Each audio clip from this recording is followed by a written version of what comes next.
Coming up on Michigan Replay, we'll relive the great moments of a remarkable Big Ten title campaign by the Wolverines. We'll also meet a safety who will make a linebacker look small, but who comes up big in big games. And we'll take some time to reflect back and look forward to the Wolverines' holiday plans. All that and more coming up next.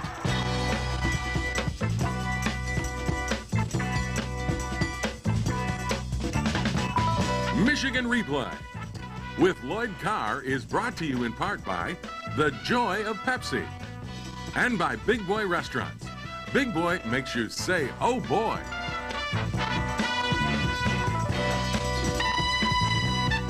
Hello, everybody, and we all hope that you had a wonderful Thanksgiving holiday. Welcome to Michigan Replay. How was your Thanksgiving, Lloyd? Did you have a good turkey? It was wonderful, Jim. You have turkey wonderful. Sandwiches afterwards? A lot of them. All right. How about you? All right. Up in Taos. Oh. I bet you're big up there. I am. I'm large. But nobody sees me because I just stay there. I don't move. You sit there. Sit by there the and watch the fireplace. sunrise by the fireplace and look at the lake and recharge the batteries. We're lucky in this state. Yes, we are indeed. A week to digest what happened over the previous weekend with Ohio State. I know after the game you were upset and it wasn't very much fun. The bitter taste is still there, yet reflection gives us time to reflect upon the good things. Well, that's what Thanksgiving's for, Jim. That's right. We have a lot of blessings, a lot of things to be thankful for. I'm thankful for you and all the people that do this show. But I'm very thankful for our football team, the kind of guys we have, the championship we won. We've got a lot of things to take out of our last game that hopefully will help us win the next one. I think that's the deal. And that's the key, to look forward. But let's look back now. And you talked about the wonderful team that you had. What an outstanding year. Young freshman at quarterback in Chad Henne. Kind of a surprise starter. A little surprise starter, but opener against Miami. Here you get the touchdown. That gives you a 24-0 lead. Well, our offense obviously had a lot of things to do to develop with a freshman quarterback, but our defense was outstanding, Jim, early in the season. We led the nation in turnovers for a long time, and here in the fourth quarter against Miami with the game on the line, Ernest Shazer makes the biggest play of the game. And you win it 43-10. Big play by the defense. Then in the second week, you go to South Bend, and this is where turnovers get you in trouble. Well, we had 3 turnovers in the last 17 minutes of the game. Here late in the third quarter, a ball deflected off Braylon's hands. Notre Dame gets it, goes in. We had a 9-0 lead at the half. Missed some opportunities offensively to score touchdowns in the first half, and now we're fighting for our lives. Late in the game, this kid really showed some poise, took us down to give us a chance to still win the game, but we were unable to come up with any points there. Final was 28-20 in that one. Then you come back home and you have San Diego State. A tougher game than was a lot of people expected. Well, I think, Jim, the biggest thing about a game like that, coming after the Notre Dame game, a tremendous emotional effort in the Notre Dame game, coming back here, we certainly were struggling, and we struggled offensively. And then late in the game, Chad hits Braylon to give us the lead, and then Pat Massey comes up with a big sack to force them into a long field goal attempt to send the game into overtime. This was 49 yards. It would have been shorter without the sack, and they miss, and that gives you the 24-21 win over San Diego State. Then one of the biggest games of the year comes up at home against Iowa.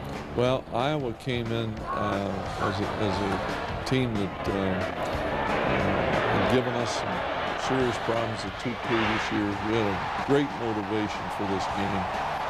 With behind 7-3 in the first quarter, Braylon Edwards, I think, makes the first of what would become a lot of great touchdown catches throughout this season. Then your young freshman, Mike Hart, comes on the scene in this game. Well, Mike Hart got an opportunity to start his first game, and certainly a wonderful effort here. We blitz off the corner. Marlon Jackson hits the quarterback, and Grant Mason comes up with a big play to give us a 2-touchdown lead.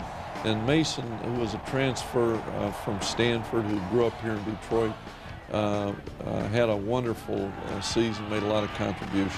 You win that one 30-17. Go on the road, play Indiana. Great pass from Henny to Jermaine Gonzalez. This puts you up 7-0. And then your special teams and Leon Hall take over. Well, there you saw Jermaine Gonzalez, who also did some very good things for us this season. But Leon Hall makes a wonderful run here to give us the lead. And Leon is another one of those guys that earned a starting job halfway through the season and helped us in special teams. That puts you up 14-0, and then late in the third quarter, you really put it away, and Braylon Edwards gets behind their second. Well, we were struggling at the half, which was something that happened to us throughout the year, but in the third quarter, we came up with some big plays, and there's another long touchdown pass to Braylon Edwards. You win that one 35-14. Then comes a huge test. Minnesota. Michael Hart gets you off to a great start with a 7-0 lead, but then they hit some plays and get up on you 21-17. Well, Jim, Minnesota came in undefeated, ranked nationally, with an outstanding beginning, and a team that came in to homecoming with hopes for a great season late in the game, and one of the real great 2-minute performances. People who saw the game will remember Chad Henne hit Tyler Ecker for the winning touchdown. And then our defense made a stand. And that gets you the 27-24 win. And that game there, I think, started the comeback trail of your team. Chad Henne, this freshman quarterback, what, 84 yards or something with 2 minutes and so many seconds left, no timeouts. Just with calm, cool, moved you down the field to get that win. Well, it was an amazing performance when you consider what was at stake. You know, we were going to have a hard time winning the Big Ten if we didn't win at home against Minnesota. And with an outstanding effort there late in the game, we found a way to win a game that it didn't look very good for us. Well, I'll tell you what, the Wolverines then come back in the second half of the season and win the Big Ten championship. When we come back on Michigan Replay, we'll show you the second half of the season highlights.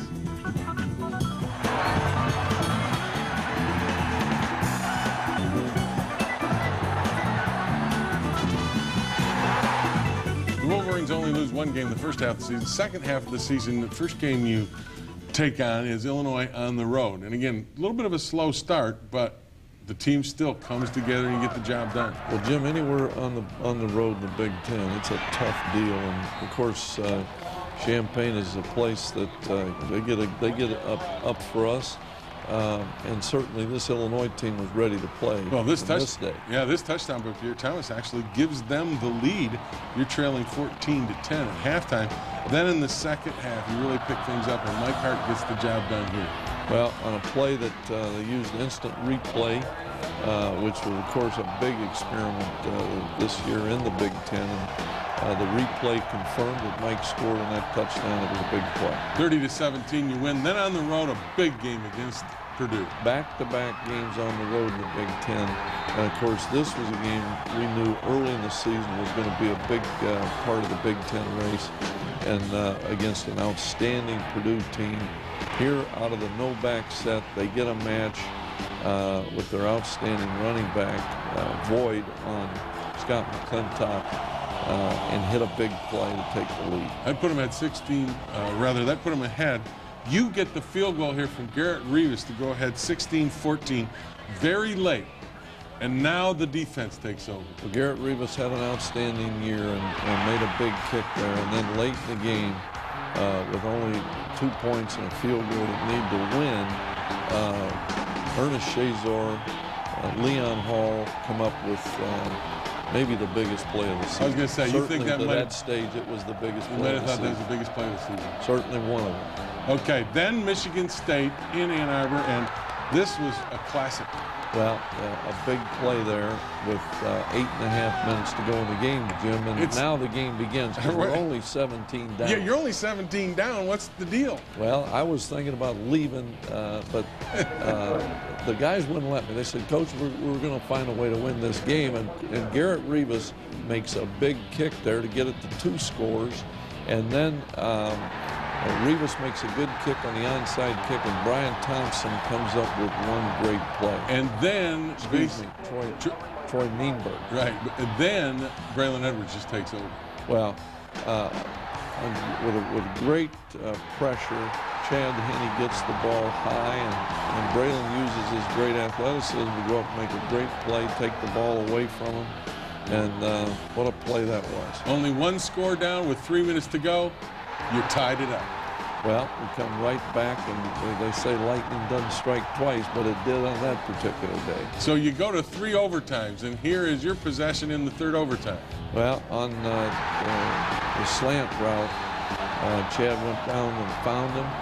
Great protection.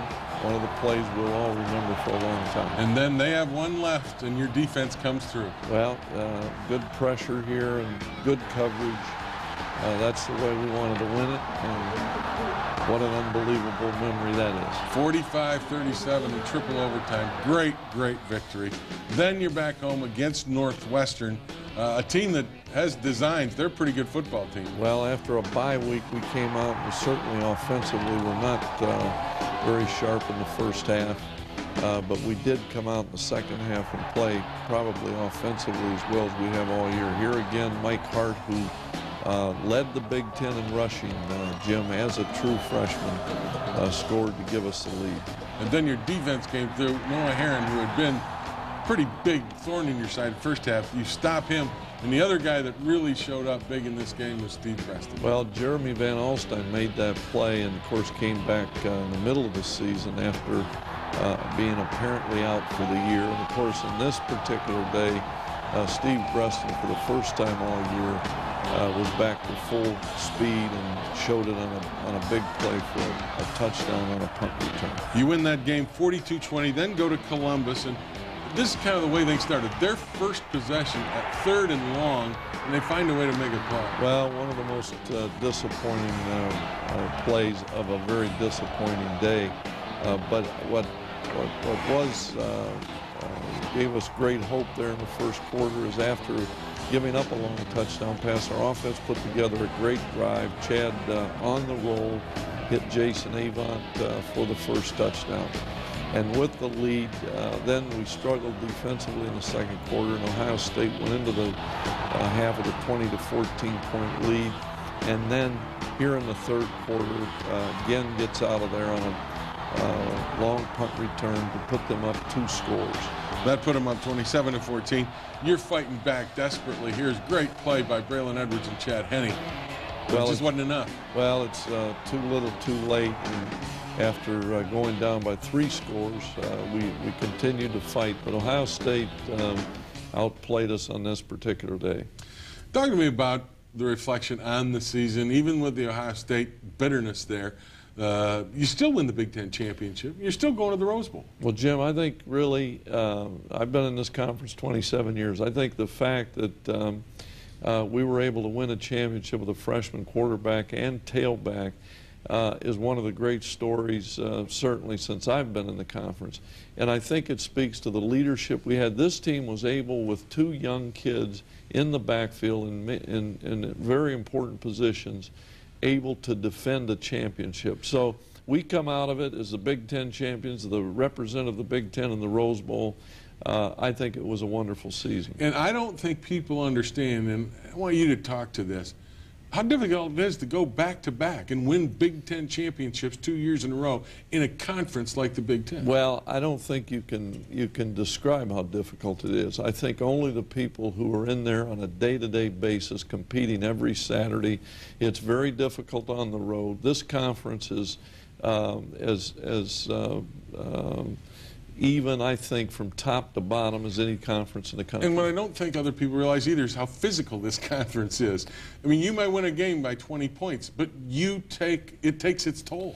Well, there's no question about that. And so that's why it's a great conference. And, of course, if you don't have a team that comes out of a conference undefeated, people do not respect the conference. But I think playing in this conference for a long time, I think it's as the parity is reached not only here. If you look across the country, the teams that from other conferences now in the BCS.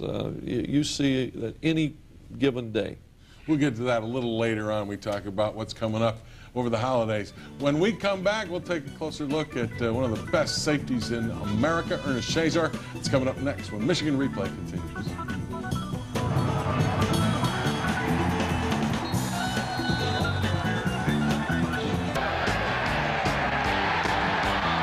He has been big for Michigan this year, and he is big besides.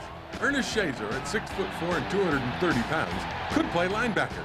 But he's a Wolverine safety who has made a habit in this, his senior year, of making big plays game in and game out. It wasn't always that way, though. As a youngster coming in from Detroit's King High School, he had a world of physical ability. But Ernest Shazor quickly learned it took more than physical skills to get the job done. I didn't know anything back then. I was just put in there. I was just, just in there. But now I know a lot right now because, I study film more, more disciplined now. So back then, I was just a young pup back then. I had a lot of ability, but my mind, it wasn't there yet, so that had to grow. I just had to take practice more serious, had to take studying more serious, watching film more, not just going out there thinking that you know the plays, but, just going out there just half doing it, but just going out there sitting down, talking to the coaches, practicing harder, just studying more film and just going out there playing at a fast level. You get the sense that Ernest has learned a lot about football and himself in his time at Michigan. As Shazor says, it's all about growing up. It's been big, I've learned a lot since I've been here, grown a lot, When I first came here, I was probably, young in mind, but, you had to grow a lot, had to experience a lot of things, up here, just growing up is just big up here, It takes a long time to do it, but it's worth it. It's been worth it to Michigan, too. Big plays are Shazor's specialty, and none were bigger than the last-minute fumble he caused that sealed the game against Purdue. Coach got me on the phone, I think it was the third, after the second half, after the first half, and he said, you got to make a big play, and I didn't know when it was going to come, and time was running down, and it was like 2 minutes left, and I just went out there and made a big play, And he fires, and he's got Dorian Bryant underneath that crossing route over midfield, Michigan territory. Bryant is hit, fumbles the football, and Michigan has recovered at the 43-yard line. The big hits in the secondary. I had to do it because it was my time to do it, I had to step up. Big players make big plays, in big-time games. While Ernest has been big for Michigan in many ways throughout his career, make no mistake, the impact Michigan has had on him has been big, too. Michigan has been everything, all my experiences, all my adversity, everything that's been good and bad here is going to change me from now on until then and when I leave here. So it's been good to me. I bleed Michigan. It's everything to me. Ernest Shazor, he's been quite a player for you over the years, and he's a guy that, is a tweener, allows you to do a lot of things defensively because of his size and his physical ability. Well, he's tough, and he's a great competitor out of Martin Luther King High School right here in Detroit, and he's had a great career. He comes from a great family, and he has grown a lot, and that's something that's very rewarding to see. That's in many ways for a coach a little more rewarding than maybe accolades, All-American, Jim Thorpe, those kinds of things. See a kid grow like that and get ready for life. Well, Ernest is a finalist for the Thorpe Award. I don't know how he's going to do with it, but certainly he's had a great career, and he's got a great future. He's going to get his degree from Michigan, so we just got to have another good game in the bowl game. There you go. When we come back, we will talk about the bowl game, who maybe they're going to play, but it's all mixed up. We'll try to sort it out. That's coming up next right here on Michigan Replay.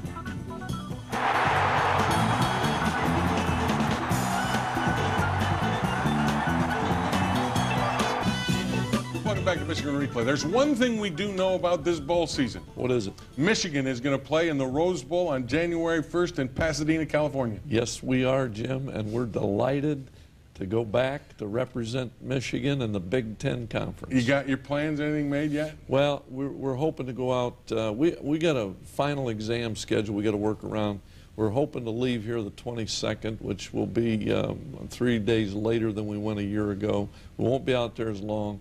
We're going to have to get more work done here, but I think we're all excited. I think our seniors are motivated. We appreciate the opportunity to go back and do a better job on New Year's Day. Now, the big question is, Who is Michigan going to play? Now, nobody knows. Everybody thought it was going to be California to begin with, but they've still got some games left. Now, while we're taping this show, we don't know some of the results of games. But let's take a look at the California schedule. Cal is a very good team, ranked in the top 5. Their only one loss was to Southern California. So it's one of those things where if they're there, they're a good team. Well, Jim, you have to remember they're going to play Southern Miss because of one of the hurricanes. They're at Southern Miss on December the 4th, so they're going to play 2 games after our season was over, as SC will be. If SC should lose to Notre Dame or UCLA, that could change things. They could end up in the Rose Bowl as well. As a coach, going to a bowl game where you know you're going to go, is this whole thing as confusing to you as it is to those of us who follow college football? It's a crazy year now because Boise State is up in there. And Utah. And Utah. And if something happened and California fell out of the top 12, you could end up with Texas. I mean, I've heard a lot of different scenarios, so I don't know who we're going to play. And you know, but we're happy to be there. I was going to say, you know what? It doesn't matter, does it? No, it doesn't. Because there's one thing we know for sure. You're there. Yep. And you'll be there. And I'll be there. And all of our great fans from the West Coast and all across America will be there, and we're going to have a great day. He sounds like Walter Winchell, doesn't he? We hope you join us next week. We'll be here. Walter Winchell. Yeah. Hello, America, and all the ships at sea. That's before my time. We'll be back next week for Michigan Replay. You join us for that one. We'll have a better handle on what's going on next week right here on Michigan Replay. Coming up on Michigan Replay, a look back on a night to remember as we highlight the 2004 Michigan football bust. We'll also meet a senior captain who is full of surprises, and nose guard Gabe Watson